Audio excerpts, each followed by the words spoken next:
Bien, jóvenes, buenos días. Vamos a comenzar con la clase del día de hoy. Buenos días.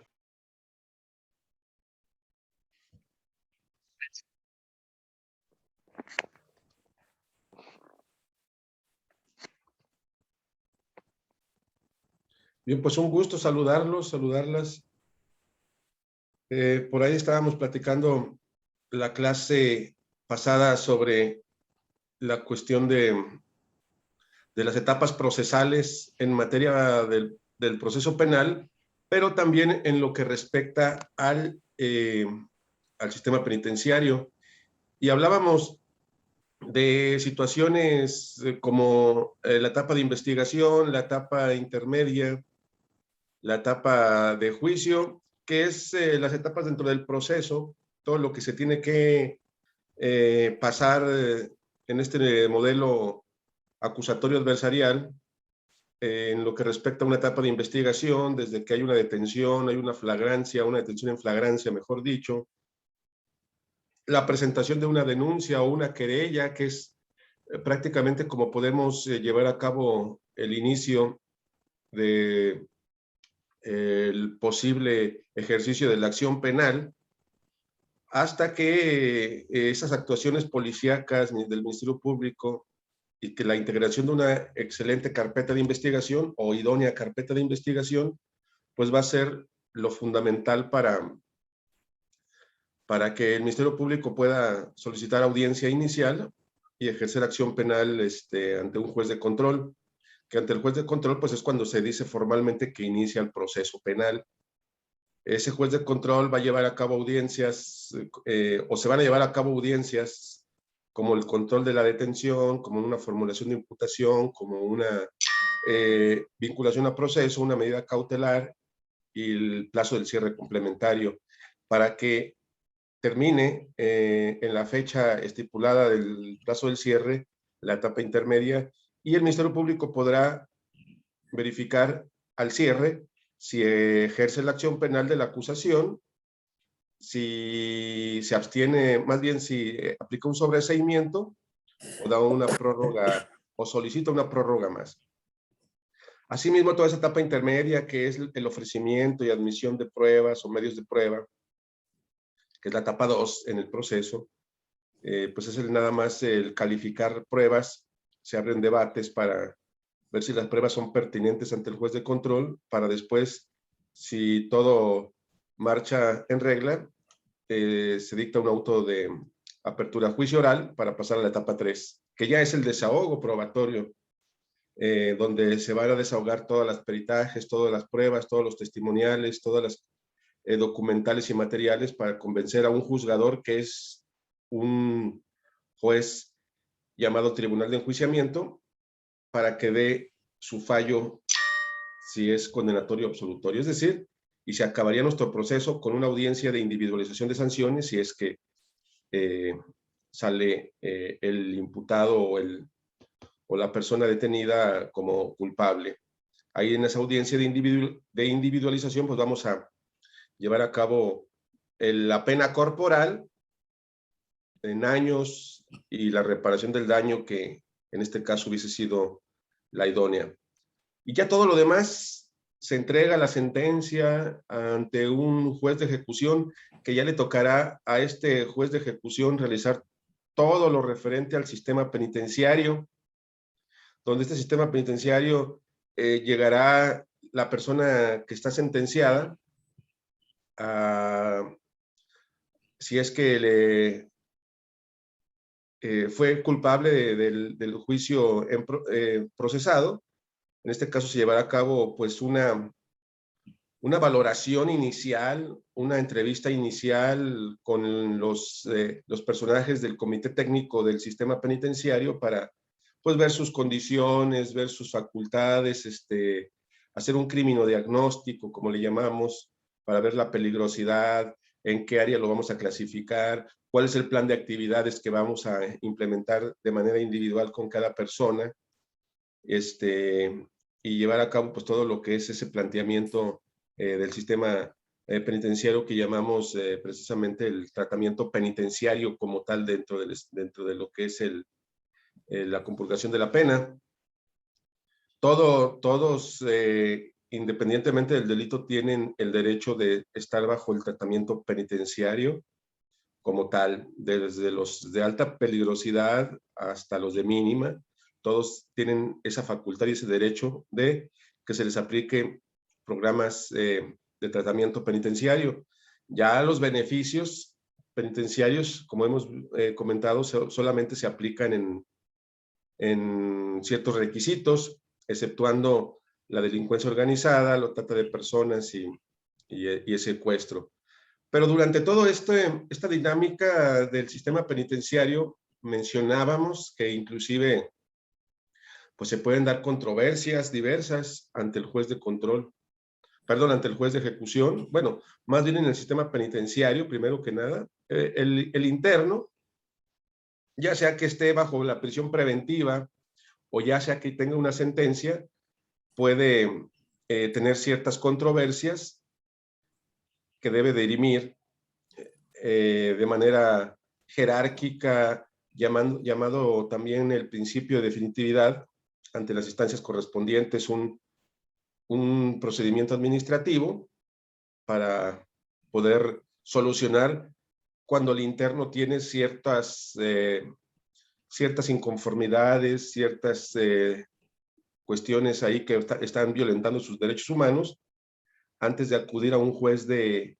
ejecución a solicitar audiencia para que prácticamente no le estén vulnerando sus derechos, tendrá que acudir a un procedimiento administrativo en el centro ante el director o ante las autoridades administrativas para que le solucionen primero el asunto.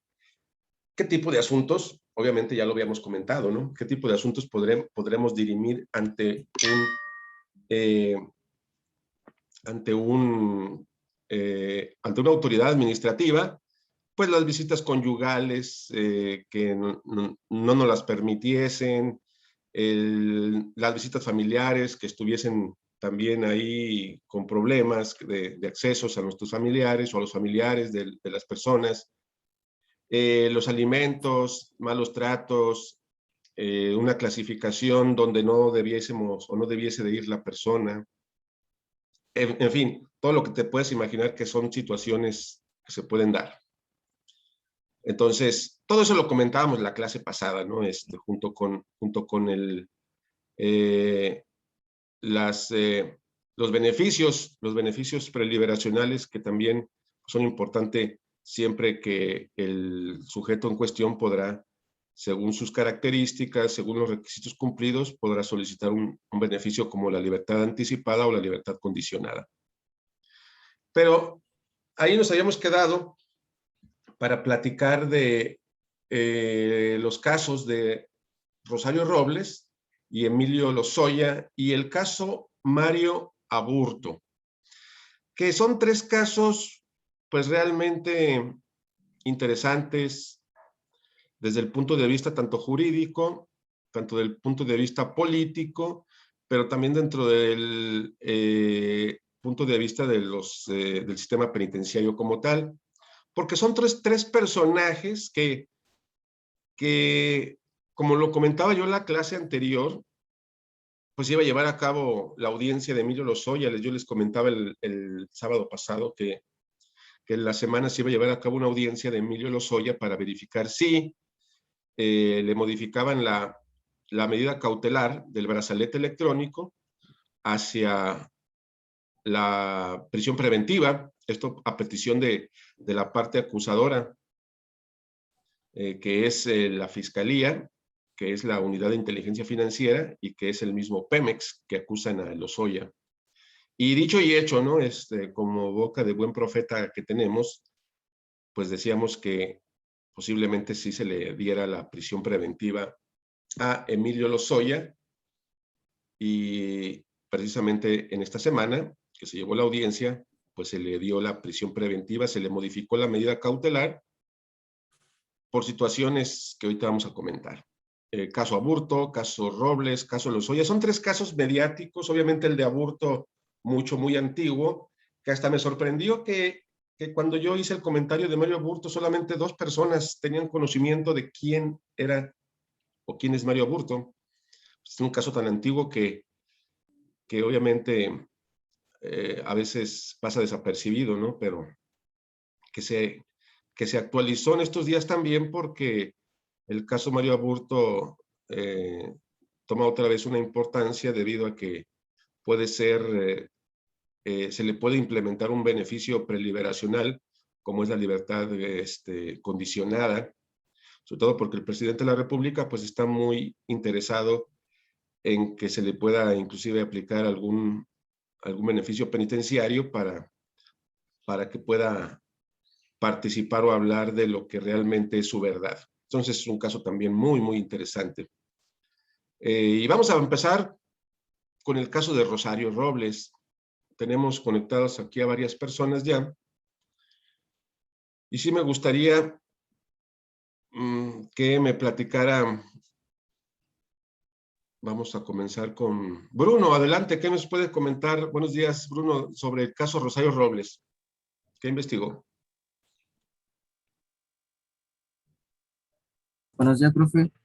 Buenos días. Pues de Rosario Robles fue ex titular de la Secretaría de Desarrollo Social, si no me equivoco. Sí. Y pues ahora sí que le están acusando que está ligada a la llamada estafa maestra, donde participaron ahora sí que varios, en su momento, de varios funcionarios, varios exsecretarios, por ejemplo, de están los que fueron representantes del CDSU de Pemex, Bruno, de igual manera está ligado. su audio se escucha muy bajito. Si puedes subir un poquito la voz, por favor.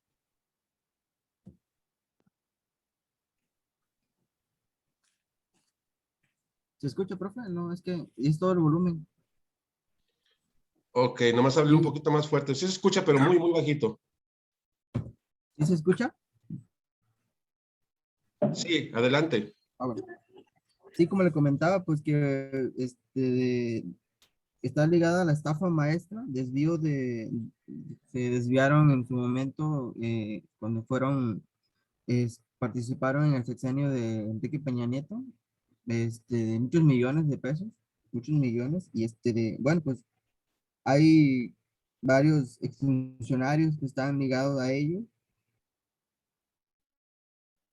varias dependencias federales como lo que es el Cedesol, el Manobras y Pemex, que pues también tuvo algo ahí que ver de Emilio Lozoya. Como le comentaba esta persona, Rosario Robles, la ex titular de Secretaría de Desarrollo Social, pues que ahorita, hoy en día está enfrentando, pues, ahora sí que está llevando, pues, proceso todavía como tal, y pues es que es uno de los fraudes más famosos que se haya realizado aquí en México.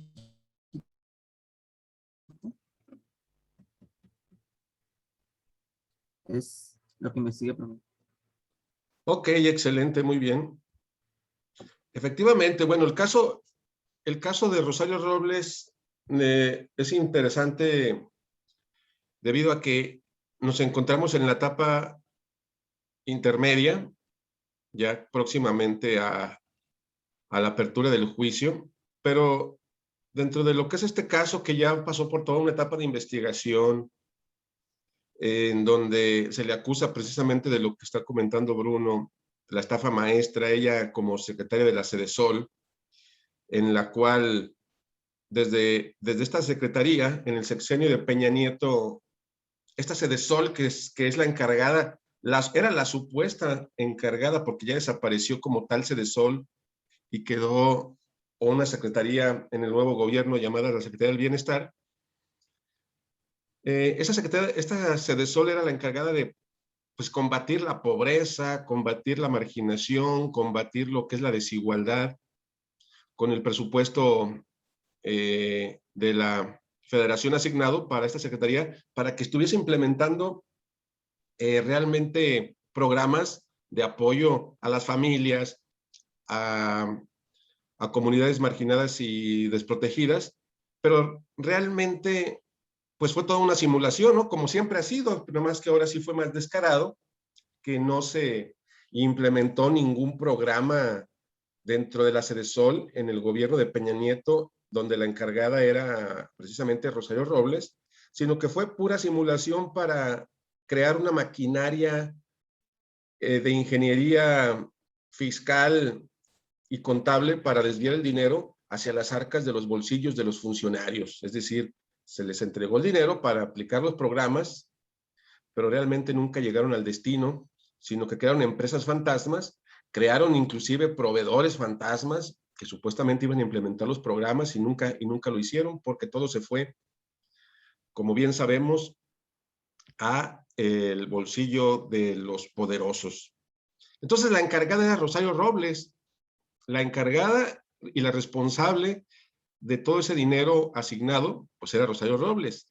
Sin embargo, pues sabemos que todo eso fue repartido más arriba para poder llevar a cabo todo este desfalco llamado la estafa maestra, que hasta un libro muy importante, interesante, se escribió al respecto hace no más ni de 2 años cuando se escribió el libro de la estafa maestra, todo lo que es la maquinaria de ingeniería fiscal y contable para poder crear todo este desfalco a la nación y a nuestros presupuestos, ¿no? O a nuestros impuestos como tal. Que realmente pues es dinero del pueblo, ¿no? Que es el que nos quitan constantemente para los programas, pero nunca se aplican o se aplican de manera muy dudosa. Pero en el caso de Rosario, ningún programa tuvo aplicación y hubo miles y miles de millones de pesos asignados para ello. Ahorita nada más se le están enfocando 5,000 millones de pesos desviados de la Sedesol, ¿no? Entre los cuales, pues el mismo Santiago, José Antonio Meade, pues está ahí involucrado. Pero la única detenida por este desfalco es ahorita Rosario Robles. Se le detuvo, se le llevó a proceso, acudió ella de manera voluntaria a la audiencia, pensando tal vez, siguiendo el consejo de sus abogados, hace cerca de 2 años cuando empezó su audiencia, de que no le iban a aplicar la prisión preventiva. Y a final de cuentas se le aplica la prisión preventiva justificada por riesgo de fuga, por riesgo de que se pudiera sustraer de la justicia, y lleva cerca de 1 año y medio pasaditos, ya va para 2, en esta dichosa prisión preventiva, pero su proceso está todavía en curso, ya terminó la etapa de investigación, se encuentra en etapa intermedia, y se amparó recientemente, que es lo novedoso del caso de Rosario, ¿no? Que se amparó para a ver si podían modificarle la medida cautelar de la prisión preventiva a una prisión domiciliaria para que llevara todo el resto del proceso en prisión domiciliaria.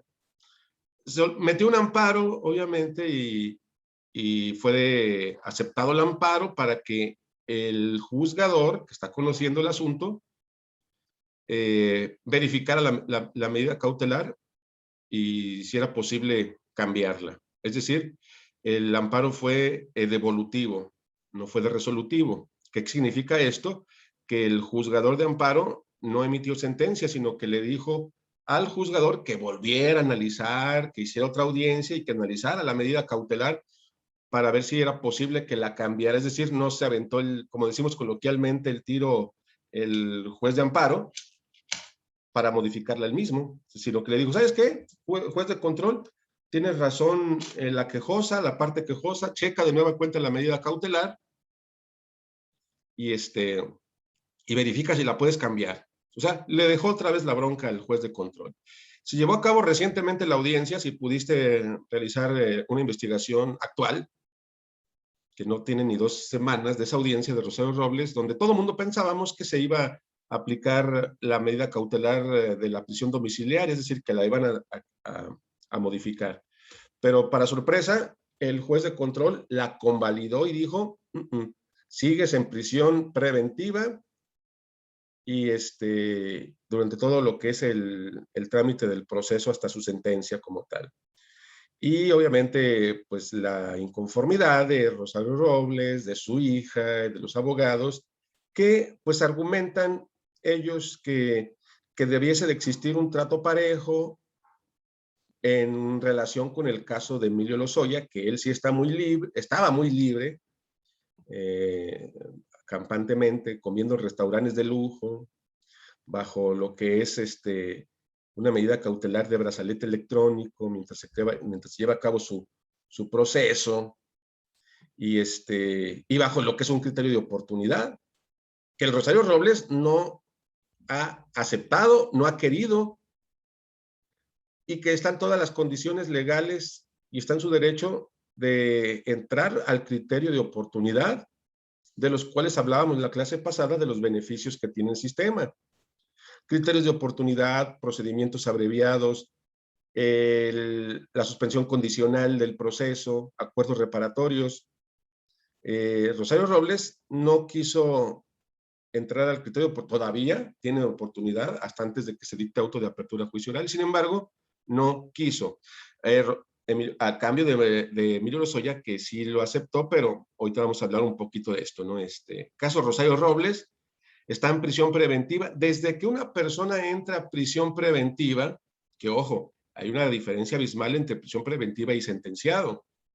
En prisión preventiva todavía no sabemos si eres culpable o inocente y estás enfrentando un proceso donde te aplican la máxima medida cautelar por una posible cuestión de riesgo de fuga o porque el delito lo amerita.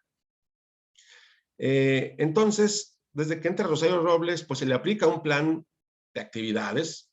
Desde que entran en prisión preventiva, también son sujetos que se les debe de aplicar el criminodiagnóstico inicial, la clasificación de la persona, lo que es su peligrosidad para poder llevar a cabo pues, un tratamiento penitenciario correcto. En el caso de Rosario Robles, que es un personaje el cual pues tiene estudios de maestrías, no sé si de doctorados, funcionaria pública de carrera, pues se supone que de una preparación muy elevada, tanto para robar como para la cuestión profesional en su caso, pues se le aplica un plan de actividades como tal mientras se está enfrentando la prisión preventiva. ¿Qué quiere decir esto? Que el plan de actividades no se va a esperar hasta que se emita una sentencia. El plan de actividades puede iniciar desde que la persona se le enfoca la prisión preventiva. El caso Rosario Robles, si ustedes pudieron investigar, ¿qué posible tratamiento penitenciario, qué participación dentro de lo que es el sistema penitenciario pudiera estar teniendo en estos momentos Rosario Robles? ¿Alguien encontró algo al respecto?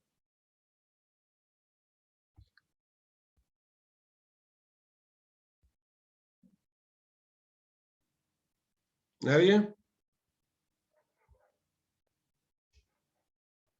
¿Nadie encontró nada de lo que puede estar ahorita participando en el sistema penitenciario Rosario Robles como tal? Yo lo único que había visto era lo que nos dijo de la prisión preventiva. O sea, que supuestamente iba a tener audiencia para que se le quitaran esas medidas cautelares, porque supuestamente, y de hecho creo que sí se le otorgó, pero porque no era una medida, un delito que me hiciera medida cautelar, a pesar de lo que había hecho el Ministerio Público de fundamentarlo en que tenía posibilidades de fuga. Es lo más bien. Así es. Pero en sí, a un personaje como de estos niveles, tanto que hay varios ahorita, yo nada más les dije de Lozoya y de Rosario Robles. Mario Burto es un caso especial, bueno, todos, ¿no? Pero caso de funcionarios de alto nivel que están ahorita encerrados, pues es el caso de el senador Lavalle, el abogado de Salinas de Gortari, Juan Collado, entre otros tantos más que estuvieron en su momento, ¿no? Pero ¿qué tipo de tratamiento penitenciario, qué plan de actividades se les pudiera realizar a funcionarios de este tipo. Entonces, esa es ahí la cuestión, ¿no? Y en su defecto, cuando también se han sentenciado, si es que llegan a obtener una sentencia condenatoria, ¿qué tratamiento penitenciario, qué plan de actividades se le pudiera encuadrar a personas como Rosario, como Emilio Lozoya, como el mismo Juan Collado, que el Juan Collado es el abogado de Salinas, el abogado del jefe Diego, el abogado de Peña Nieto?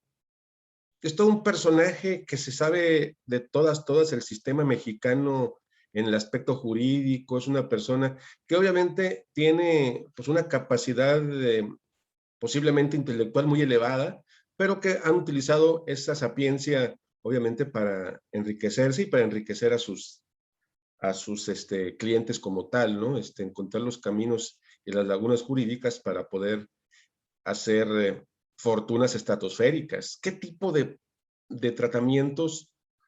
Porque nada más hablamos del tratamiento del criminal de a pie, ¿no? El delincuente común.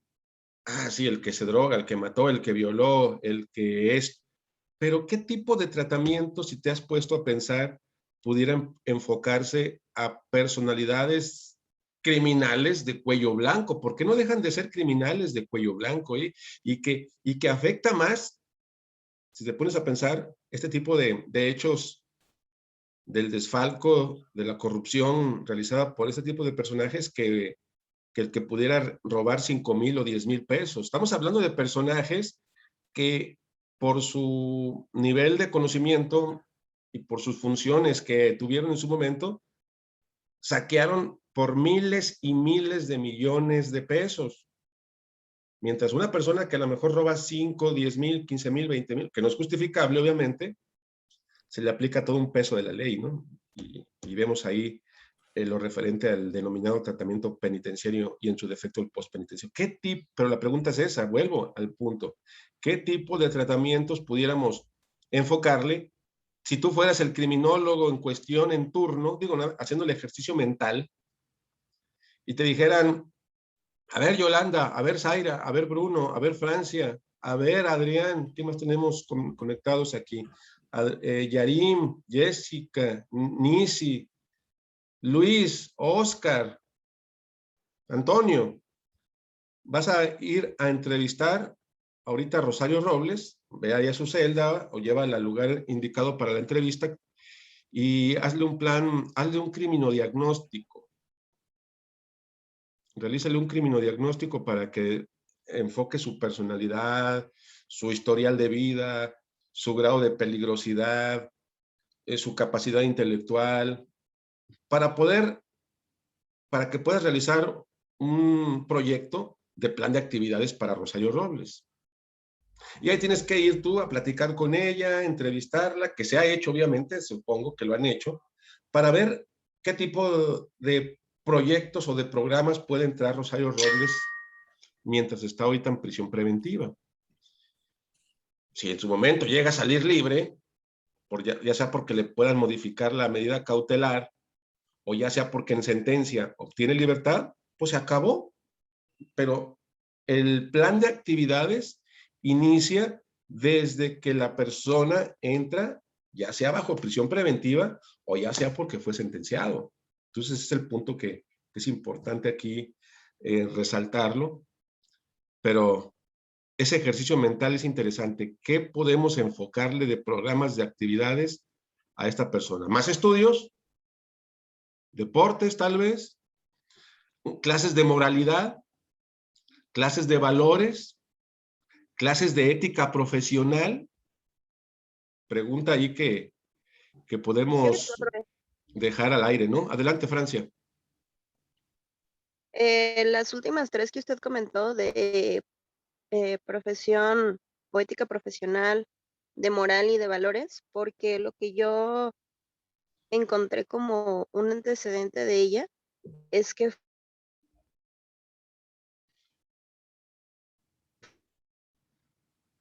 Ya no te estás escuchando nada. fue pues luego del para que ella ¿Ya me escucha Sí, a ver, repite todo porque sí o se no? cortó. ¿Sí? Ahí te escuchamos Ok. bien. Le comentaba, lo que yo había, lo que yo había encontrado en mi investigación de ella es que ella volvió al ojo de la política gracias a Carlos Salinas de Gortari, porque antes de eso había unos videos en donde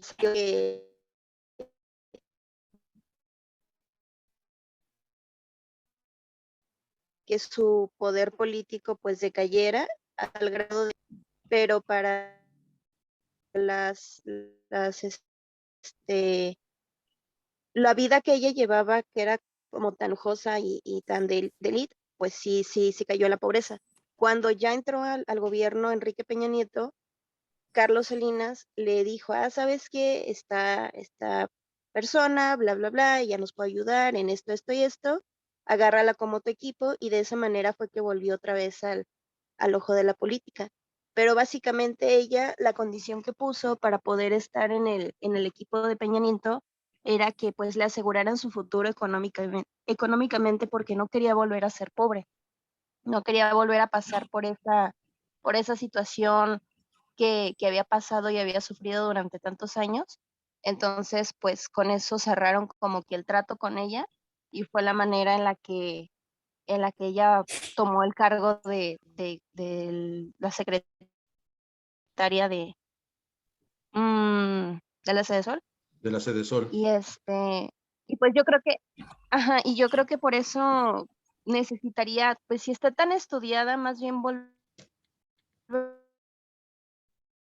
a reenfocarla en ese aspecto de verle ver, pues está mal, pero con estudios de ese nivel, no tanto con deporte o algo así, porque pues en sí ella es demasiado avariciosa, es muy codiciosa. Entonces, ella va a ver primero por su bienestar, obviamente como todos, pero no le va a importar a quién se lleve de por medio y si lo está haciendo de la manera correcta o de la manera incorrecta. Entonces, al ser tan estudiada, pues yo siento que sería algo bueno que le pusieran algo parecido a volver a enseñarle la ética profesional, los valores, a volverle a acomodar como su moral, si es que se pudiera hacer, para pues entrarla o enfocarla al buen camino. Otra vez, esa es mi idea. Efectivamente, bueno, es que ese es el punto clave, ¿no? Ética, valores, principios. No es imposible. Creemos que personajes, no perdemos nada con intentarlo, ¿no? Pero personajes de estos niveles, yo creo que, según mi punto de vista, por más de que les hablemos de moralidad, por más de que les hablemos de ética, por más de que les hablemos de principios, pues a lo mejor nos van a dar el avionazo, digo, si fuésemos los encargados de darles esas pláticas, ¿no?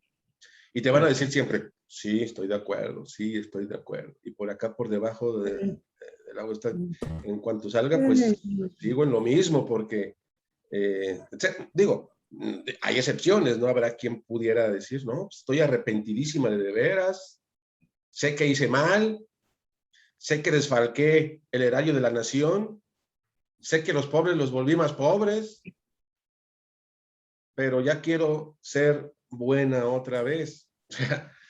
Digo, es un ejercicio mental, ¿no? Que posiblemente casos como estos, pues no dudo que las pláticas van a ir sobre esa situación. En un dado caso, ahorita que está en prisión preventiva, y en su caso, si llega a ser sentenciada, van a continuar bajo ese esquema. No sé si vaya Rosario Robles a entrar al criterio de oportunidad.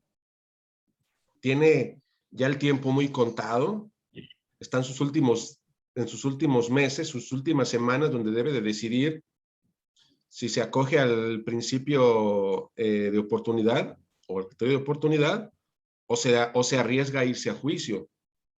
Porque si se arriesga a irse a juicio, ya no se puede negociar nada, y lo que se emita en sentencia pues se tiene que acatar, ¿no? Salvo sus apelaciones y sus amparos que pudiera presentar, pero ya no hay una posible negociación. Ahorita está en tiempo todavía de decidir si accede a un criterio de oportunidad y empieza a señalar a sus jefes, que es el objetivo. Ah, sí, yo lo hice, sí, pero fue por órdenes de mi superior, que es Peña, Videgaray, Osorio Chong, etcétera, y son los responsables de toda esta maquinaria, de todo este ejercicio de corrupción, porque me indicaron, yo les avisé, etcétera, y todo el dinero iba para ellos. Entonces, yo me lavo las manos porque yo era una funcionaria pública que recibía órdenes de mis superiores y pues me dijeron que hiciéramos este mecanismo y yo tuve que acatar. Entonces, esa sería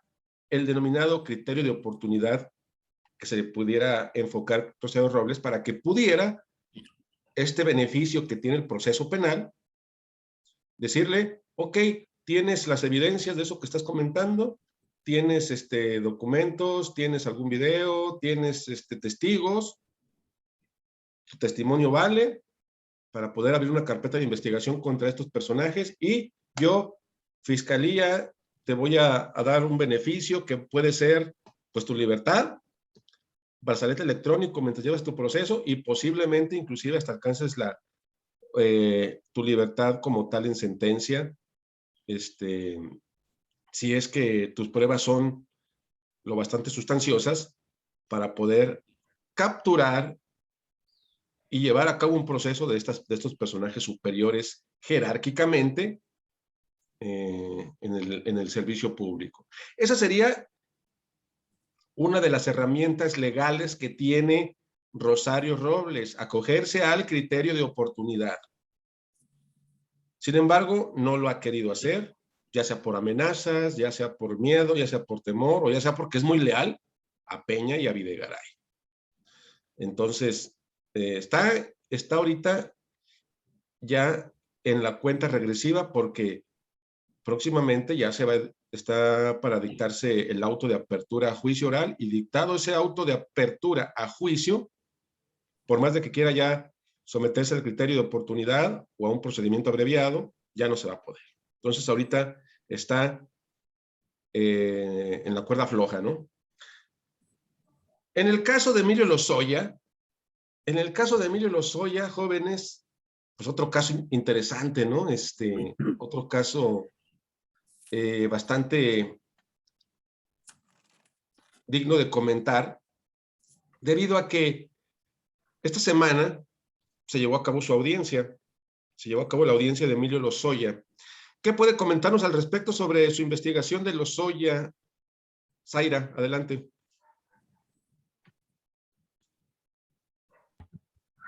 Pues Emilio Lozoya era el director general, bueno, ex director general de Pemex. Se le imputan delitos como lavado de dinero, tráfico de influencias, de crimen organizado, corrupción. De lo que yo tengo como de su proceso, se podría decir, pues en el año 2019, en mayo, se le retira como que pueda seguir a cargo de la Dirección General de Pemex. Entonces se le declara. Aparte que el 28 de mayo, como ya llevaba el proceso, se gira una orden de aprehensión. Él estaba en fuga en Alemania y fue detenido el 8 de septiembre del 2019. Posteriormente a ello se hace la extradición a México el 12 de febrero. Y pues para llegar precisamente a su proceso aquí.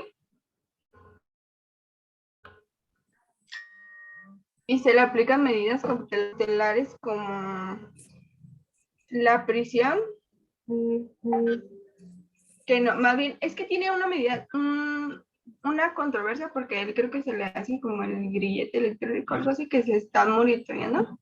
De hecho, hace poquito hubo como mucha polémica porque encontraron en un restaurante, le tomaron las fotografías en un restaurante, y pues la gente se había indignado porque cómo era posible que estando en un proceso como tal, estuviera gozando del restaurante, sí, porque supuestamente, o sea, la gente como que lo quería en prisión, pero primeramente estaba como con el grillete, entonces nomás estaba monitoreado. Después como que se le ordenó la prisión preventiva después de una audiencia por precisamente asociación delictuosa y uso de recurso de procedencia ilícita. Es lo que encontramos.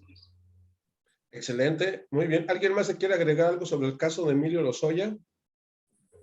Que haya rescatado algo importante. Está relacionado con el caso Odebrecht también, ¿no? Algo así leí. Sí, así es. El caso de Brecht.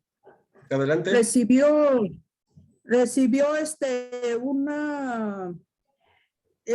una cantidad mucho de 10.5 millones de dólares que por soborno por parte de Odebrecht.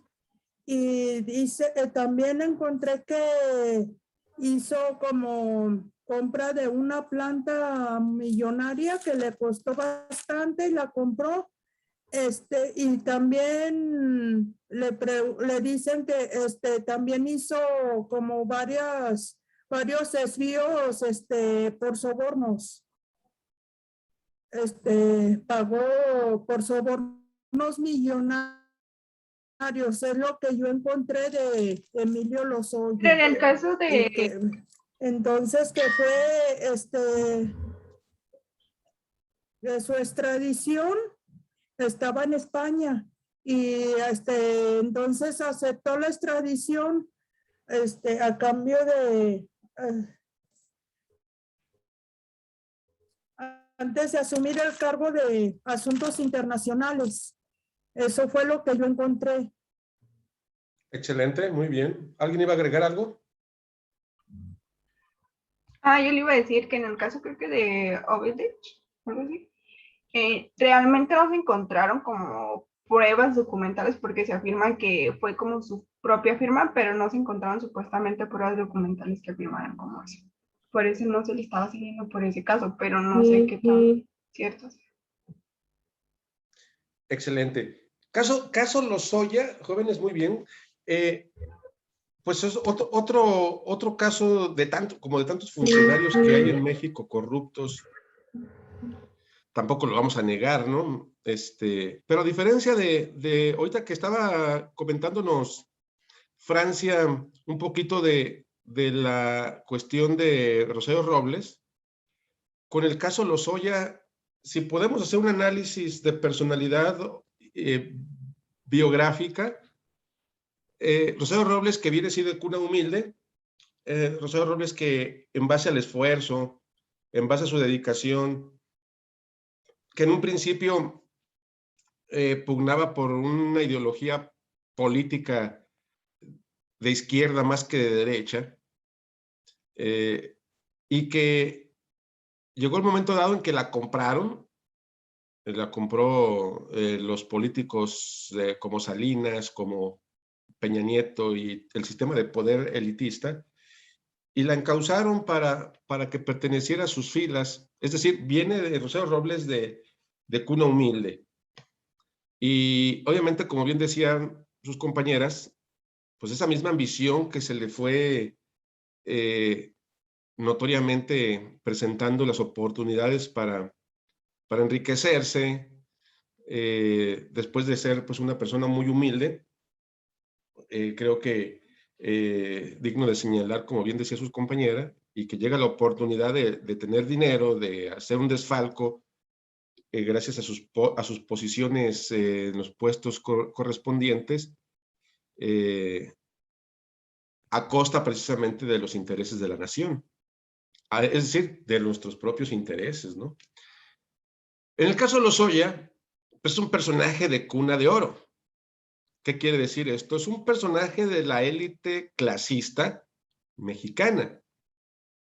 Es un personaje que su papá, Emilio Lozoya Talman, si no mal recuerdo el apellido del papá, él es Emilio Lozoya Austin, el que tenemos ahorita en estudio. Su papá fue muy amigo de Salinas de Gortari, es decir, eran de los muy allegados a Salinas de Gortari, el papá de Emilio Lozoya, Y obviamente recibió de Salinas privilegios típicos del neoliberalismo. Es decir, que le entregó bastantes concesiones empresariales, como hizo Salinas en su sexenio, entregar empresas estatales a diversos personajes, Carlos Slim, Salinas Pliego, Alonso Ancira, Emilio Lozoya, Talman, para que se enriquecieran. Personajes que ya eran de por sí de cuna de oro, pues se enriquecieron todavía a borbotones. Emilio Lozoya viene de esa familia. Emilio Lozoya viene de una familia acomodada, de una familia política, de una familia de saqueadores de la nación, por decirlo de una manera diplomática. Y son personajes que siempre tienen un chip muy diferente. ¿A qué me refiero con un chip muy diferente? Yo he visto bastantes análisis del caso Lozoya, personajes que lo han estudiado a profundidad, y a otros funcionarios. Son personajes que para ellos se sienten todavía intocables, se sienten todavía que la justicia nunca los va a alcanzar, se sienten como que la justicia prácticamente para ellos no es algo que se les debiese de aplicar como si se les debe de aplicar a la base media-baja. Por más de que saqueen, por más de que desfalquen, por más de que hagan negocios al amparo del poder, para ellos es el chip que tienen ellos de una manera estandarizada, lo que pudiéramos llamar su normalidad intelectual y normal. Vemos a un Lozoya, después de que fue extraditado por el caso Odebrecht, que pues es un acontecimiento de corrupción, esta situación de la empresa brasileña Odebrecht, que invirtió dinero en México a través de Lozoya para financiar la campaña de Peña Nieto y que Peña Nieto llegara al poder, y una vez que llegara al poder, darles concesiones de los recursos naturales y se enriquecieran todos a costa precisamente de los intereses de la nación. Eso nada más por decir el caso Odebrecht. Está el caso Alonso Ancira, agronitrogenados y otros tantos más, en el cual Lozoya pues fue partícipe como director de Pemex, que se dedicaron prácticamente en saquear a Pemex y hacerlo menos productivo para poderlo vender a las internacionales. Es decir, un neoliberal al más puro estilo de lo comentado en clases o en materias anteriores. Pero servía obviamente a jefes, jerárquicamente, como al mismo Peña, como al mismo Videgaray, igual que la misma Rosario Robles. Se le detiene, se le extradita hace más de un año y fracción, año 5 meses, cuando se le extradita desde España y todo el mundo pensó, va para la cárcel. Cuando llega aquí a México, en ese entonces, hace más de un año, Lozoya pacta con la Fiscalía, porque está contemplado en la Constitución el criterio de oportunidad del cual estamos hablando.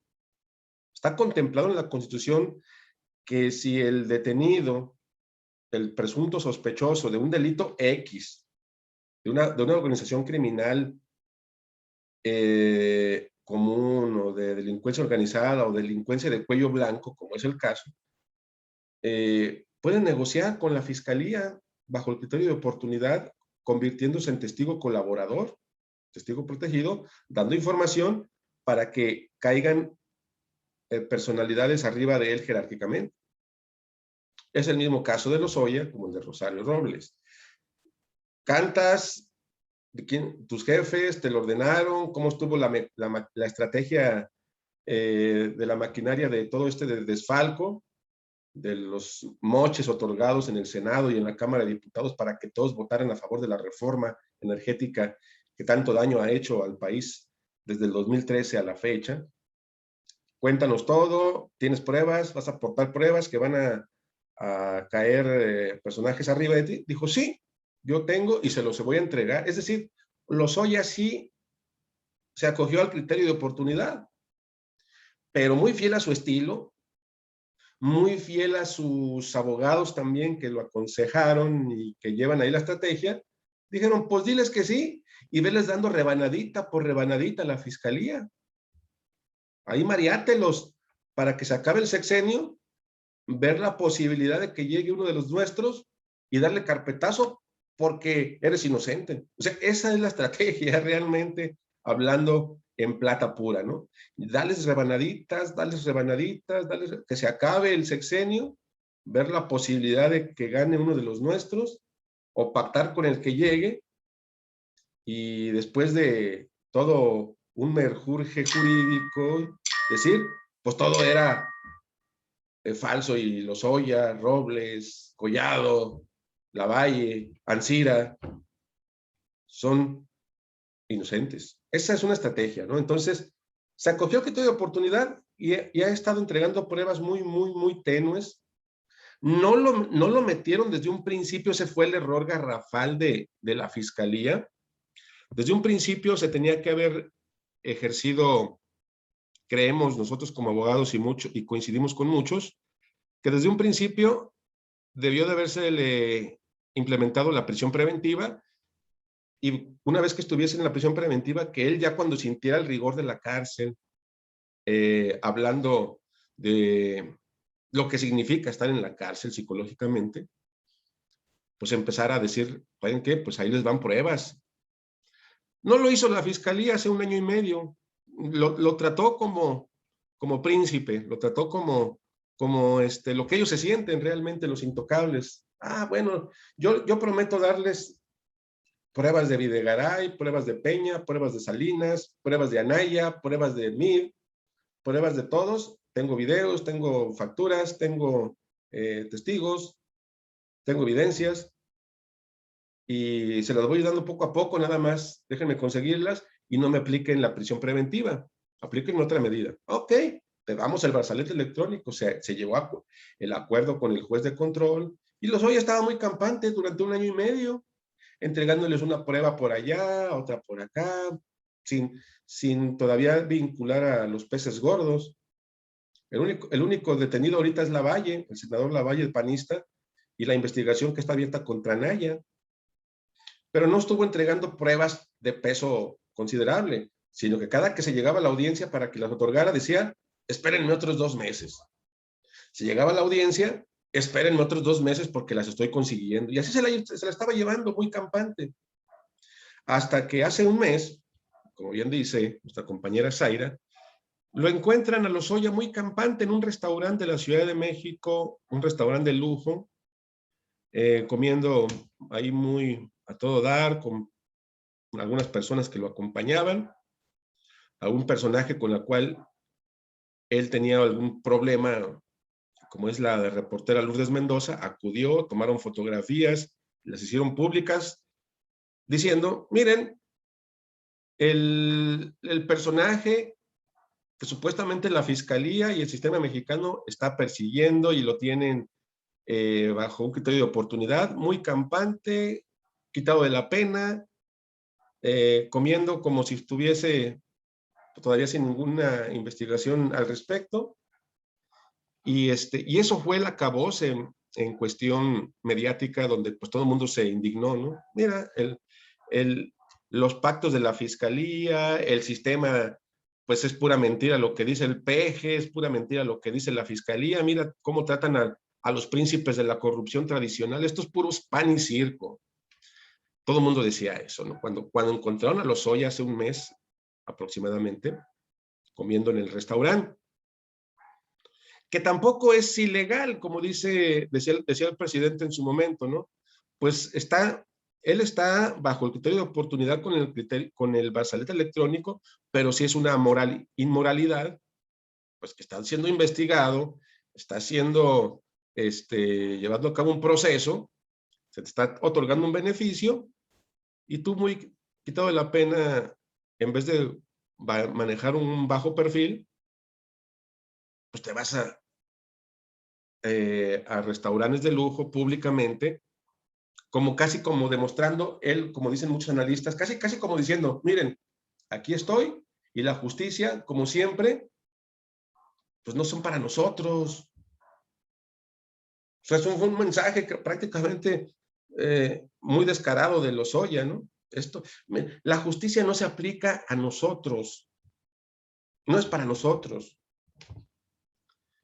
Esto descontentó obviamente al gobierno actual y a la fiscalía, y cuando se llegó a la audiencia, que fue, si no mal recuerdo, el jueves o el miércoles de esta semana, pues se la estaban guardando. Se llega a la audiencia con el objetivo de verificar si se iba a darle más prórroga, la sexta prórroga, para que ofertara pruebas, si se iba a dar por terminada o ampliada el plazo de la investigación complementaria, y si se iba a modificar la medida cautelar. Eso fue lo que se trató esta audiencia de esta semana de Lozoya. ¿Qué fue lo que pasó en la audiencia de Lozoya esta semana? ¿Alguien investigó algo al respecto? Yo, profe. Adelante. Bueno, vi que quiso hacer reparación del daño con 2 casas, ¿no? Porque ascendía la reparación del daño a $7 millones, algo así decía. Es lo único que supuestamente que entregaron copias de las escrituras, pero ellos dicen que no es cierto, que solamente están tratando, como usted dice, están tratando de ganar tiempo, porque eso es que nunca se han acercado a la fiscalía para hacer dicha reparación del daño. Es lo único que me salía hasta ahorita. Ok. ¿Qué más? Ulises nos dice sobre la reparación del daño que Lozoya y sus abogados quisieron por ahí negociar una reparación del daño. ¿Alguien más encontró lo que sucedió en la audiencia de esta semana de Lozoya?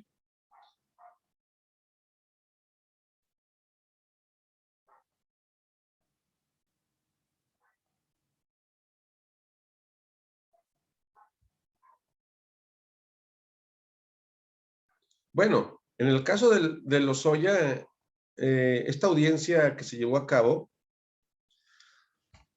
pues realmente lo dejaron preso. ¿A poco no checaron eso? Sí, que le dieran prisión preventiva. Pues eso es lo importante, jóvenes. Eso es lo que tenían que estar ahorita. Ah, sí, cómo no, profe. Efectivamente.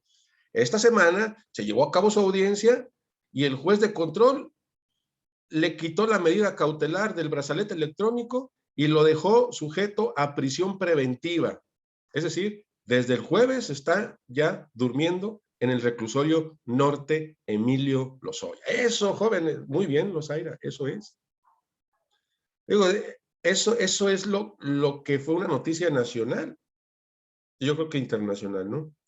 En redes sociales, en televisión, en la prensa, ¿no? Emilio Lozoya llegó, pensamos muchos que no iba a llegar a la audiencia, porque ya se le iba a tener guardada después de lo que aconteció hace un mes en el restaurante,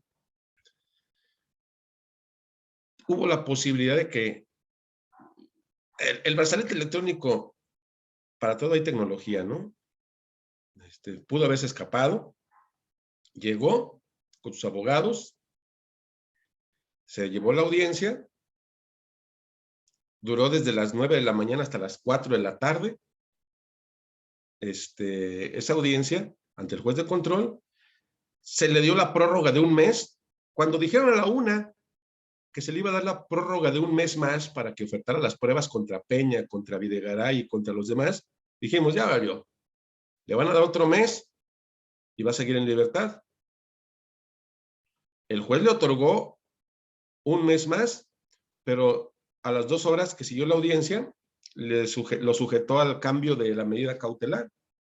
¿Qué quiere decir esto? A petición de la parte acusadora, Pemex, Unidad de Inteligencia Financiera y la Fiscalía solicitaron que se modificara la medida cautelar, que le quitaran el brazalete y que lo pusieran en prisión preventiva a partir de ese momento, a lo cual el juez de control aceptó y desde el jueves está encerradito, desde el miércoles creo, está en el reclusorio norte.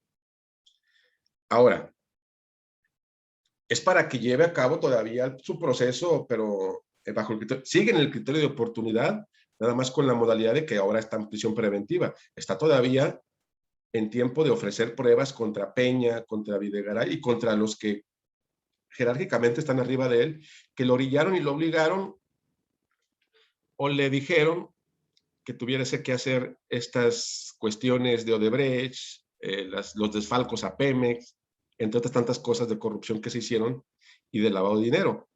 Es decir, el criterio de oportunidad todavía está vigente, salvo la modalidad nada más de la medida cautelar, que en vez de estar en libertad ahora está encerrado. Que vuelvo a repetir, desde el principio creo que la fiscalía tenía que haber hecho eso.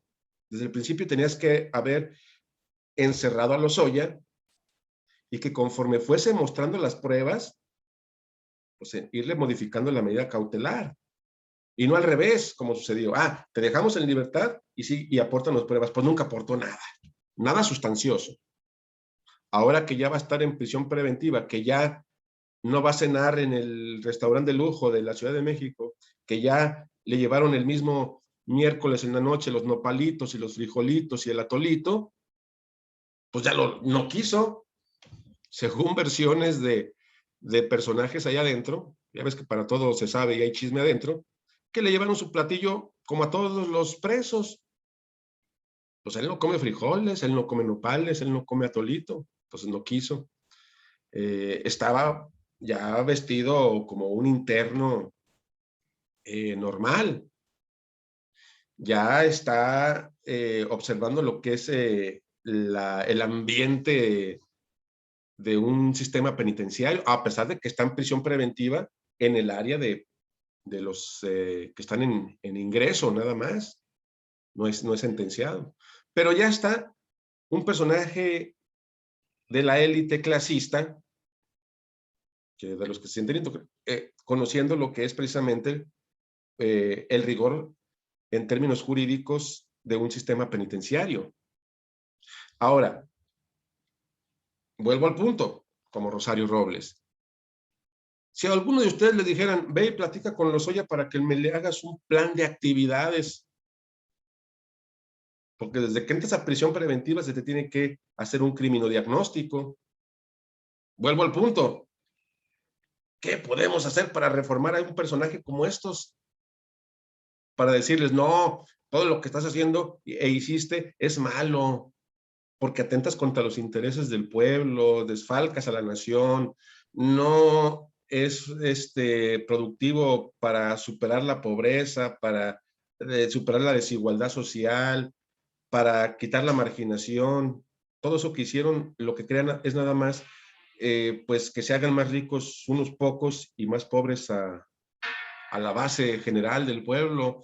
Debes de cambiar, debes de ser una persona que vea por los intereses. O sea, ¿qué puedes platicarle a un personaje como de este tipo, como Lozoya, y como otros tantos más, que posiblemente puedan caer? Si te dan esa encomienda, vaya, de entrevistarlo y enfocarle algún proyecto, deporte, salud, educación, capacitación para el trabajo. ¿Qué le podemos hacer? Claro, se tiene que hacer. Nada más yo hago ese ejercicio mental, ¿no? Pues yo creo que nada más nos va a escuchar, ¿no? Nada más va a sentir con la cabeza y hasta por dentro nos va a estar diciendo, pobre diablo. Profe, Mande.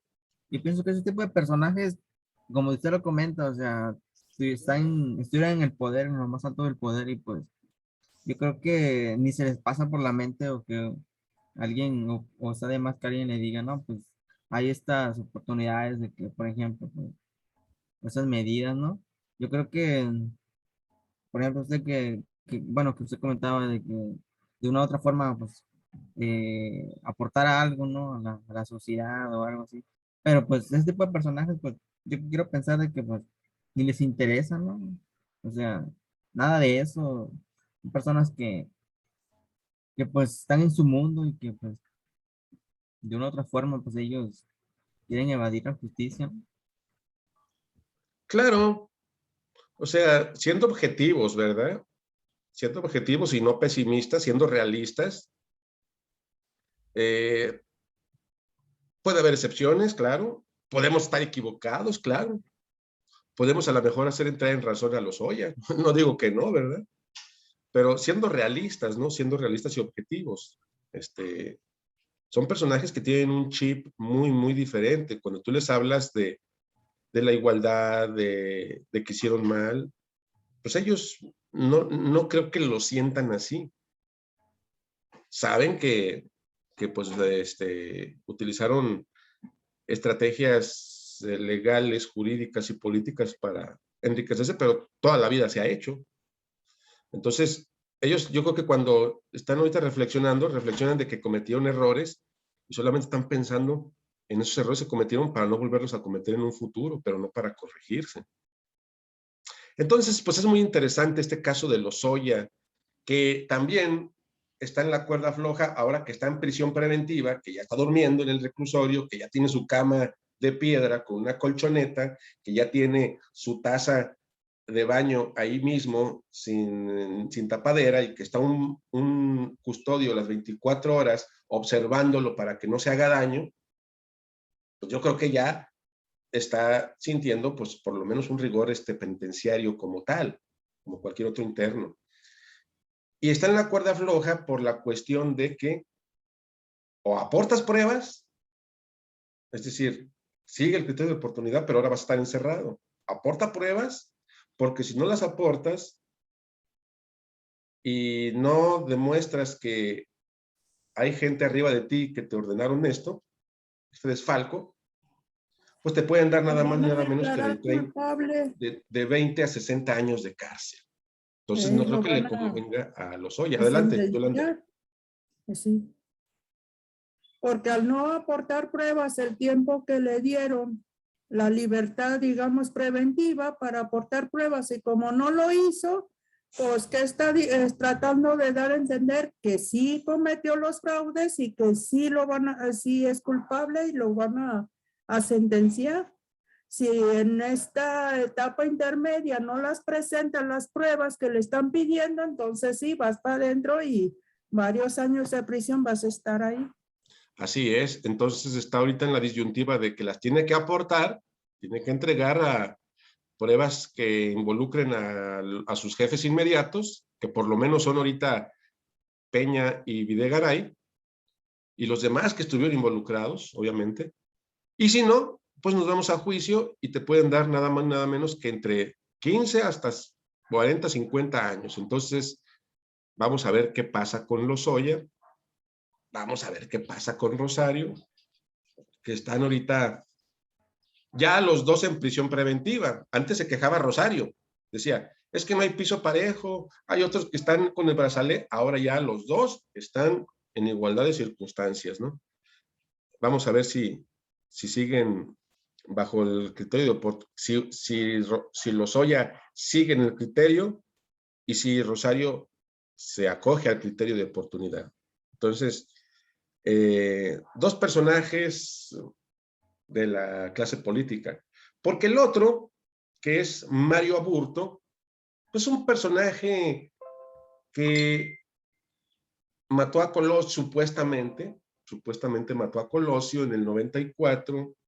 Hay películas, hay documentales, hay una muy buena serie o un documental que nos dijo la otra vez Francia en Netflix sobre el caso de Colosio, el caso de Mario Aburto, donde hay muchas versiones al más puro estilo de nuestro México lindo y querido, versiones oficiales y versiones extraoficiales del caso Aburto, pero toma relevancia este acontecimiento porque después de 26 años del asesinato de Colosio, en donde se armó todo un montaje, un chivo expiatorio posiblemente, violaciones de sus derechos humanos, lo torturaron, lo golpearon, independientemente de que haya sido culpable o no, pues bajo lo que es el decreto permítame, sí, bajo lo que es este decreto presidencial, pues pudiera aplicársele a Mario Aburto porque pues está diagnosticado bajo un protocolo de Estambul la posible tortura, ¿eh? Entonces, se acaba de activar este caso, precisamente el presidente acaba de hablar al respecto, ¿no? De que pudiera, solicitar una libertad condicionada porque ya lleva la mitad. 2, ¿Se le puede aplicar el decreto presidencial por tortura? Sí. 3, tiene bastante información, su versión que nunca se le ha permitido hablar, porque los anteriores gobiernos eran prianistas. Sí. Entonces está muy interesante. Adelante, Yolanda, perdón. No, no se apure. Lo que pasa que cuando se cometió el asesinato, le hallaron una pistola en la mano a Mario Aburto. Entonces la gente lo empezó a linchar porque la gente lo golpeó, y cuando le dieron la prisión preventiva, él confesó haber matado a Colosio. Y en una entrevista dijo que pues le preguntaron, ¿te pagó Salinas o quién te pagó o algún político? Y dijo que no, como que si él haya actuado por cuenta propia de tomar la decisión de asesinar a Colosio. Eso fue lo que él dijo en una entrevista, que cuando ya tenían días de haberlo capturado, entonces ya a los 2 días de que cometió el asesinato, lo sentenciaron el 25 de marzo de 1994. En esos 2 días duró su juicio y pues lo metieron a la cárcel y ya le dieron la sentencia de, no sé, no me acuerdo cuántos, pero sí, ahorita lleva 26 años en prisión. Pero se dice que realmente no fue él, que declaró su culpabilidad por los hechos de tortura y a lo que le estaban sometiendo. Pero se dice que realmente no fue él quien lo asesinó, que solamente fue como la figura que hicieron meter, que había asesinado a Colosio. Claro. O está sucediendo, maestro, lo que ha sucedido con la gente que nomás agarran así, pues métele juicio por esto, lo que se ha estado hablando en clases anteriores, o que no nada más agarran a las personas y dicen, no, pues vas para adentro y es gente inocente, pero sí se declaró culpable él de haber cometido el crimen. Sí, no, y hasta yo me hubiese declarado culpable ante esa tortura que se le aplica a muchos detenidos y en el caso de Aburto, ¿no? Que desde la misma detención fue llevado a lugares muy remotos a torturarlo para que firmara pues una confesión. Se le torturó psicológica, físicamente a Mario Aburto, independientemente de todo el asesinato de Colosio, que todos sabemos a todas luces que fue de cuestión política por parte de posibles personajes políticos de alto nivel, sin demeritar que existe la gran posibilidad del PRI, del mismo Salinas y de otros funcionarios que pudieron haber, creemos ya desde hace muchos años, desde el mismo acontecimiento, se manejó esa versión de que pues, era pues, un crimen de Estado, un crimen político, porque el personaje tal Colosio no era ya factible para la élite neoliberal que se avecinaba. Entonces, independientemente de esto, Aburto posiblemente fue un chivo expiatorio, posiblemente ni siquiera el que está encerrado fue el que lo asesinó. Todas las versiones y todos los hechos de la mecánica balística de la acción del asesinato está muy viciada desde un principio, porque Colosio tiene un impacto de arma de fuego por un lado, en el cráneo, y tiene un impacto de fuego por el otro extremo en las costillas. Entonces, ¿cómo le hizo Aburto para dispararle en el cráneo y en cuestión de milisegundos brincarse para allá y tirarle del otro lado? O sea, son hechos que desde el punto de vista forense, balístico, no se puede, ¿no? Entonces, todo se vició, todo fue armado, todo fue orquestado. Claro, no dudamos que así fue. Y el caso de Aburto, un chivo expiatorio que estuvo en el lugar menos indicado en el momento, en el tiempo a no la hora del correspondido, homicidio. ¿no? Y se le tortura, se le lleva a juicio, se hace carpetazo como un único actor material, al más puro estilo de Kennedy y Lee Harvey Oswald en Estados Unidos en el 63. El caso Colosio Aburto muy similar. Por eso, no descartamos que la mano de la CIA, volviendo al punto, pues ahí estuvo involucrada. Aburto el chivo expiatorio. Nada más les faltó matarlo como para ya hacer el crimen perfecto. Lo único que les faltó fue matarlo como mataron a Lee Harvey Oswald, el asesinato de Kennedy en el 63, ¿no? Porque Lee Harvey Oswald iba a cantar, iba a hablar, y cuando lo llevaban al juicio, no sé si sepan esa historia, pero llegó un asesino solitario también y mató a Lee Harvey Oswald, el supuesto causante de la muerte de Kennedy. Y digo, faltó esa situación tan descabellada, ¿no? De que esta misma élite de la nación priista hubiese asesinado o ultimado a Aburto, que todavía corre riesgo. Por eso cuando dice ahorita el presidente de que pues hay que ayudarlo, hay que protegerlo, y si tiene una versión, pues adelante. Nada más hay que darle protección a él y a su familia para que nos cuente su versión, su historia, porque nunca se le ha permitido hablar. Ni siquiera se le ha permitido en una entrevista. Siempre ha estado muy hermético. Pocas fotografías actuales de Aburto se conocen como esa que tenemos, que es del 2019. Entonces, pues es muy interesante, ¿no? Ya sea el criterio, ya sea el decreto por el protocolo de Estambul, si fue torturado, vas para afuera. Ya sea por una libertad condicionada, mitad de la pena, un beneficio preliberacional. De hecho, también ya metió como, creo que un amparo o algo así ante la Comisión Sí. de Derechos por lo mismo. Entonces, Sí. como que ya es más verificable su tortura. Así es. Sí, un caso que va para derechos humanos y las cortes internacionales en un dado caso. Un caso que se abrió también y tomó relevancia estos días. Jóvenes, pues si no hay ninguna duda, bueno, siempre dudas va a haber porque estos temas son muy, muy quisquillosos y muy interesantes. Pero pues, como se pueden dar cuenta, pues va de la mano con el sistema penitenciario que Aburto está bajo desde hace 26 años. Hay que ver qué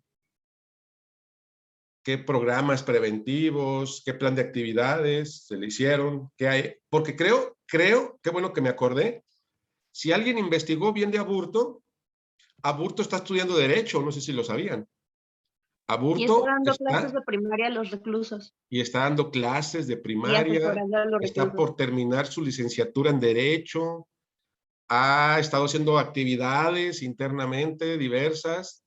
Entonces ahí está inmerso un plan de actividades penitenciario con Aburto que ya casi es un licenciado en Derecho. Entonces es muy interesante el caso Aburto. Jóvenes, pues vamos a dejar de tarea lo siguiente. Permítanme.